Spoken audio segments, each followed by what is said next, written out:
Pour commencer, on va faire simple, je suis un enfant hyper actif. J'ai toujours bougé énormément et cherché à crapahuter partout où je pouvais, à sauter partout où je pouvais. Donc mes parents, ils ont dit il faut trouver un moyen de le calmer. Ils m'ont mis au cirque à l'âge de 5 ans.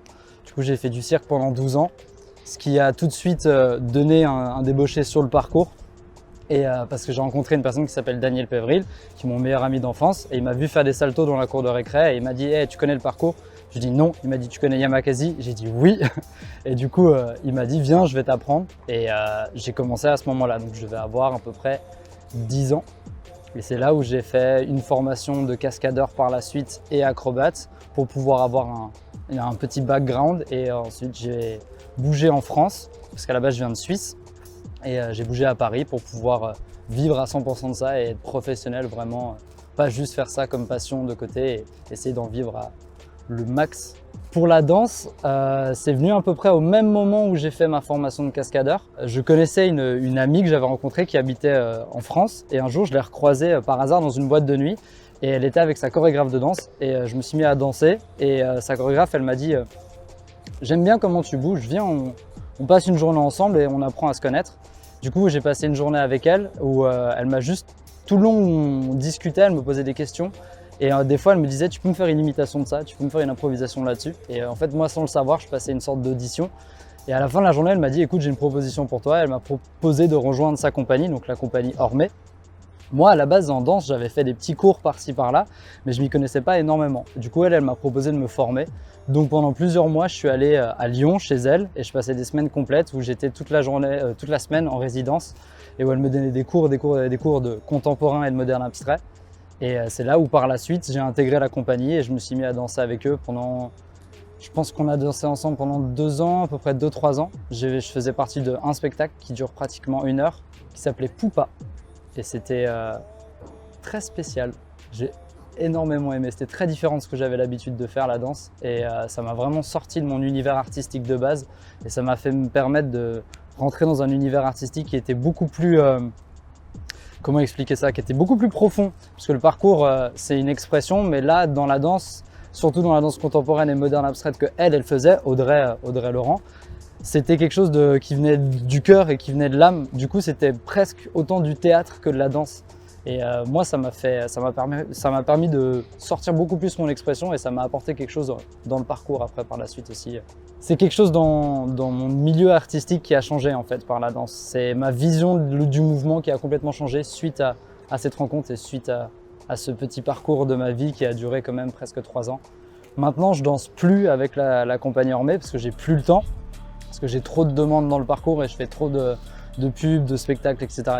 Mais je danse toujours pour moi-même, à chaque fois que je peux, à chaque fois que je rencontre des danseurs, je vais faire des petites soirées danse, j'en ai refait par-ci par-là. J'aime toujours autant danser parce que ça a été un gros changement pour moi.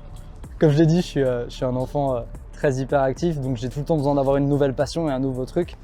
Et je dis toujours que j'ai mes piliers principaux qui sont pour moi le mouvement, donc le parcours, la musique, parce que je fais énormément de musique à côté, et tout le côté artistique manuel. J'aime beaucoup dessiner aussi, j'aime beaucoup faire des petites sculptures, des petites créations. Et du coup, ça c'est un peu mes piliers principaux, et là-dedans j'ai essayé de connaître plein de nouvelles thématiques et plein de choses différentes. Et c'est pour ça que je fais tout autant du parcours actuellement que du kendama, ce magnifique bilboquet japonais que j'ai toujours sur moi.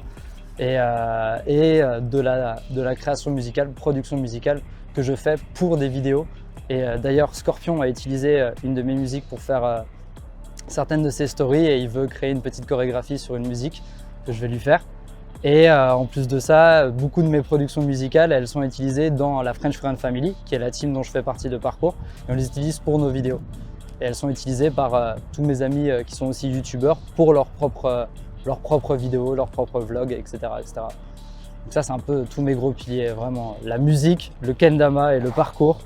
Et de temps en temps, je fais un petit peu de dessin, je fais un petit peu de graffiti. J'ai eu exposé dans une galerie en Suisse une fois des peintures de graffiti que j'avais fait parce que j'ai rencontré un gars en soirée qui m'a dit « Hey, trop bien !»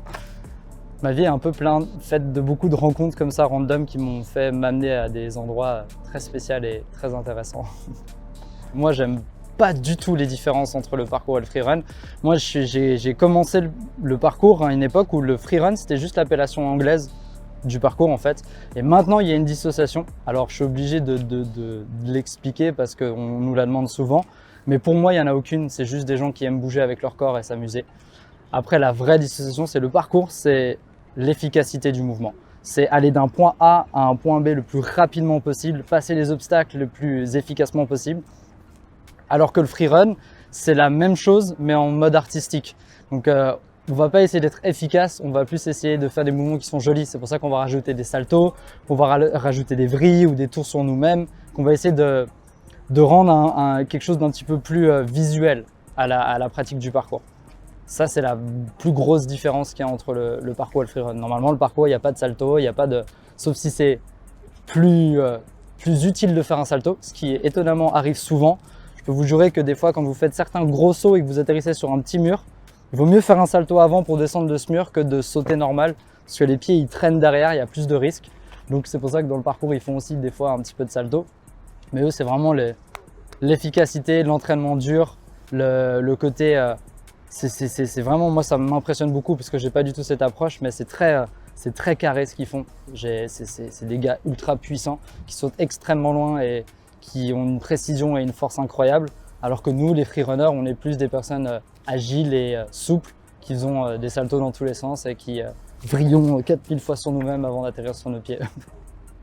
Niveau de mes émotions, le freerun, c'est le plus gros échappatoire de toute ma vie. Je peux être dans n'importe quelle phase dans ma tête, je peux être vraiment pas bien, comme très heureux ou n'importe quoi. Le freerun, ça va toujours me calmer et me mettre sur un point zéro.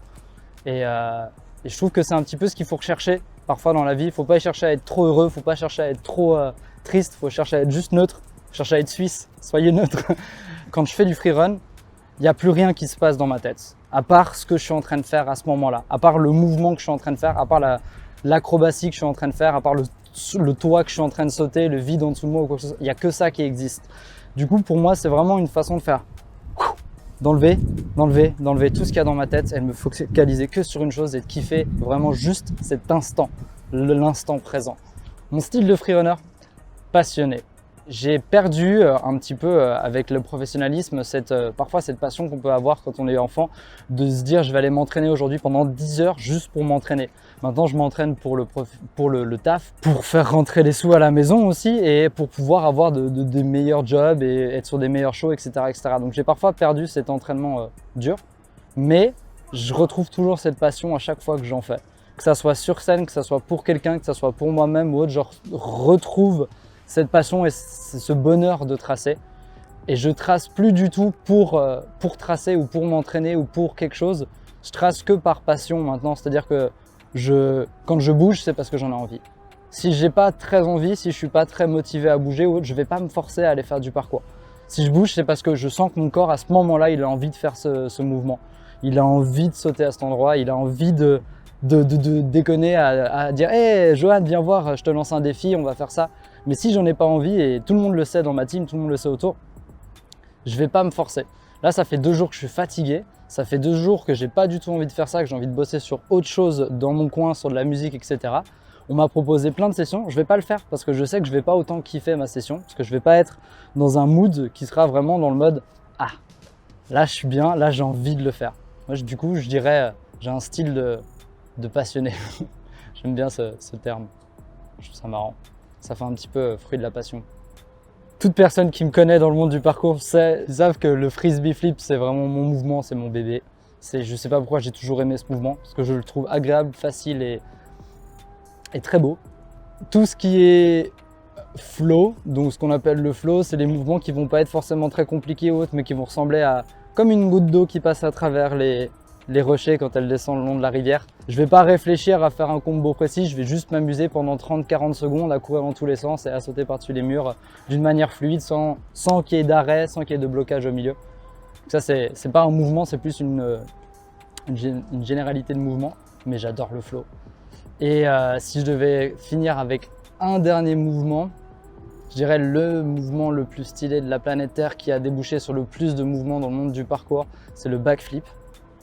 Parce que dès le moment où on sait faire un backflip, il y a une panoplie plus de 10 000 tricks qui peuvent s'apprendre par la suite, qui sont tous basés sur juste le backflip. C'est un backflip mais fait d'une manière complètement différente. Donc si tu sais faire ton backflip, c'est bon, tu as accès à énormément de nouveaux tricks. Et moi j'adore faire des backflips de travers, des backflips avec les mains, des backflips sur le côté, des backflips depuis une hauteur, des doubles backflips, backflip vrillé, backflip double vrillé. Oh, magnifique le backflip, à la vie, à la mort. Shout out Scorpinou. Ah là là. 0 degré, c'est un spectacle qui est très spécial pour moi parce que c'est le spectacle qui m'a lancé dans le monde professionnel, dans le parcours vraiment.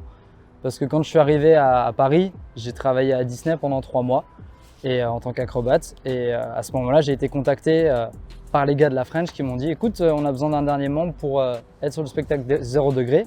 On a pensé à toi tout de suite. Est-ce que tu es chaud à rejoindre le spectacle ?» Bon, j'ai fait « Oui ». À la base, la French Fun Family, c'était une team que je connaissais depuis très longtemps, mais c'était une team qui était très inspirante pour moi et qui me tenait énormément à cœur. Et du coup, dès que j'ai eu l'occasion de travailler avec eux, j'ai dit oui direct. Et ça fait maintenant 3 ans, je crois qu'on fait ce spectacle, bientôt 4. Wouh, bientôt 4 ans. Chaque fois, c'est une expérience incroyable. C'est une folie. C'est une semaine, parce qu'à chaque fois, on fait sur le principe de une semaine. Des fois, on a fait 2 semaines, mais c'est toujours une semaine. C'est une semaine où on part, c'est 3 à 4 jours de rencontre avec l'habitant et de création de spectacle.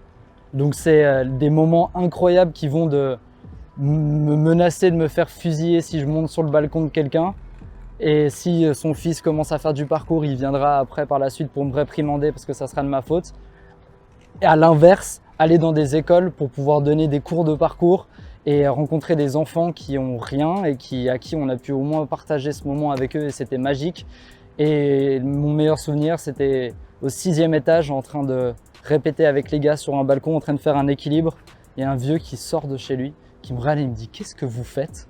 Et je lui explique et il m'a dit « C'est génial, vous devez avoir soif, venez chez moi, je vais vous servir de l'eau. » On s'est posé, j'ai bu de l'eau avec lui, il m'a dit « Je vous aime bien, je veux vous offrir un verre de vin avec moi et ma femme. » Du coup, il y a sa femme qui est venue, on s'est posé, on a bu un verre de vin ensemble. C'était incroyable. Le spectacle en lui-même, à la fin, les 1 heure de spectacle où ça nous arrive en Roumanie, je crois qu'on a eu plus de 5000 personnes qui nous ont suivis dans les rues de Bucarest. Et Bucarest, il y avait 5000 personnes qui nous suivaient dans la rue. Pendant que nous, on est sur les toits. Et quand tu es au 10e étage et qu'il y a 5000 personnes devant toi qui sont là et qui sont en train de regarder ce qui est en train de se passer et que tu partages ce moment avec mes meilleurs potes, qui sont la French Fun Family, c'est des moments qui sont... C'est indescriptible. J'adore 0 degré. Scorpion, c'est un mec qui vient de la danse, qui n'est pas du tout acrobate à la base. Et on a passé des heures et des heures et des heures le soir assis tous ensemble avec Scorpion à parler de notre philosophie, de notre mouvement, comment il était. Et lui, il nous expliquait comment ça se passait dans la danse, on lui expliquait comment ça se passait dans le freerun. Et grâce à ça, il a réussi à se mettre dans le mental d'un freerunner pour pouvoir chorégraphier quelque chose qui n'avait rien à voir avec ce qu'il avait l'habitude de chorégraphier. J'adore cette personne, c'est un mec plein d'amour, c'est un mec super professionnel qui bosse super bien. J'ai travaillé avec lui sur d'autres projets aussi. Et je suis même allé à ses cours de danse à Paris déjà, faire des petits stages. Scorpion, je t'aime fort. C'est un mec génial. Franchement, j'ai travaillé avec lui sur The Voice aussi, c'était ouf. Je travaillais avec lui sur un show de longboard, skateboard, parcours pour YouTube. C'était top aussi. Jamais eu une mauvaise expérience. Je recommande. Autant j'ai rencontré des gars dans le parcours qui étaient des anciens danseurs avec qui j'ai eu des expériences de ouf. Et autant dans le monde de la danse, je me suis mis à rencontrer des gars qui m'ont dit « Oh bah moi je fais des accros, j'ai envie de faire du parcours », qui sont mis au parcours. C'est 2 univers qui sont reliés. C'est 2 sports, arts, où les gens utilisent simplement leur corps. Et c'est tout. Des fois, ils rajoutent des choses autour. Nous, on rajoute des murs, etc. Mais les danseurs aussi, ils ont des podiums, etc. etc. C'est juste, on est des gens qui font le mouvement pur avec notre corps. Et je pense que dans la recherche d'esthétisme qu'il y a entre le freerunner et le danseur, elle est la même. C'est-à-dire qu'on va tous rechercher à faire le mouvement le plus gracieux, le plus stylé, le plus impressionnant, ou alors le plus rythmé, le plus dansant, le mieux enchaîné, etc., etc. Et comme dans la danse, les traceurs ont tous des styles. C'est-à-dire qu'il y a des mecs, comme on a dit, qui vont faire plus de flow, des gars qui vont faire de la perf, des gars qui vont faire plus du parcours pur, etc. etc. Dans les danseurs, il va y avoir les breakers, il va y avoir les lockers, il va y avoir les gars qui font de la danse classique, il va y avoir l'électro. L'électro, c'est trop bien. Du coup, tout ça, tout est relié. On est tous les mêmes, on est tous dans la même mouvance. Et c'est pour ça que je suis sûr que maintenant, tu mets 5 freerunners et tu mets 5 danseurs à cet endroit, ils vont tous réussir à se trouver des challenges et à s'envoyer des défis et à kiffer tous ensemble. Il y a il y a quelque chose à faire. Mais vraiment, c'est la même chose. Et je pense que danser a apporté quelque chose à mon parcours et le parcours a apporté quelque chose à ma danse. Mais beaucoup plus, étant freerunner à la base, beaucoup plus la danse a apporté quelque chose à mon freerun, bien sûr. Mais je sais que les deux ont eu un impact l'un envers l'autre. C'est pour ça que je dis, ça me manque des fois de danser, parce que je me rappelle que ça me mettait dans un mood qui était différent et que ça me permettait d'avoir une créativité qui était différente quand je revenais sur un spot de parcours. Je voyais les choses différemment. Je sais qu'avant j'étais très carré, je faisais des gros sauts, je me pétais les genoux et j'étais très dans la mentalité suisse du parcours qui est... On adore ça. Et maintenant je suis beaucoup plus duo contemporain, je suis beaucoup plus dans le flow, dans essayer de trouver des mouvements, même partir plus loin que dans le monde du parcours où il y a même des codes presque des fois dans le freerun, etc. Et moi je veux être au-dessus de ça des fois et me dire, bon, si j'ai envie au milieu de mon enchaînement de salto, de machin, de faire une sorte de mouvement de danse, un peu une grosse vague ou autre, ça peut rendre super bien et je vais pas hésiter à le faire maintenant. Des pas de danse et tout sur les murs, du coup tout a une influence sur tout. La musique a une influence sur le parcours, le Ken Damas a une influence incroyable sur le monde du parcours aussi, c'est le même état d'esprit. Recommencer 1000 fois le même tricks pour essayer d'y arriver. J'ai fait des années de skateboard aussi, ça a été la même chose, hein. Le skate, ça a été relié au parcours. Tout est relié. Pour moi, dans le milieu artistique, quand ça vient d'une personne, tout est relié. On a un milieu artistique, on a un petit cœur artistique tout au fond et c'est juste plein de branches qui font... Et après, elles s'alimentent entre elles, c'est trop bien. N'oubliez pas de cliquer ici parce que, oh là là, il fait des vidéos qui sont vraiment très stylées. Allez, je vous kiffe les gars. Peace out.